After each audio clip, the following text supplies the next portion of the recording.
ఇటీవల కాలంలో సోషల్ మీడియాలో లైకులు, వ్యూస్, పబ్లిసిటీ కావటానికి ఏదైనా చేయటం మనం చూస్తూనే ఉన్నాం. అయితే ఈ రాజస్థానీ అమ్మాయి తన సహజ సౌందర్యంతో సంచలనం సృష్టిస్తోంది. మేకప్ వేసుకొని సంప్రదాయ దుస్తులు వేసుకుని జ్యోతి అనే యువతి వ్లాగర్తో మాట్లాడింది. రాజస్థానీ వేషధారణలో సహజసిద్ధమైన అందాన్ని చూసి నెటిజన్లు ఆమెను మెచ్చుకుంటున్నారు. జ్యోతి రాజస్థానీ సాంప్రదాయ దుస్తులు ధరించి తలపై దుప్పట్టా ధరించి ఉంటుంది.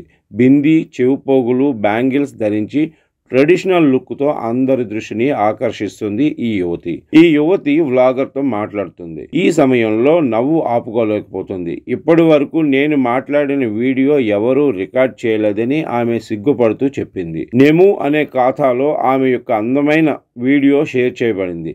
మరియు ఈ వీడియోకు నెటిజన్లు ఆమెను ప్రశంసలతో ముంచెత్తుతున్నారు. ఆమె ఫాలోవర్స్ లో ఒకరు ఆమె నిజంగా చాలా అందంగా ఉంది అని, మరొకరు ఇది భారతదేశ సౌందర్యానికి చిహ్నం, ఈ గ్రామ ప్రజల అమాయకత్వాన్ని చూస్తుంటే నిజంగా సంతోషం కలుగుతుంది అంటూ కామెంట్ చేశారు.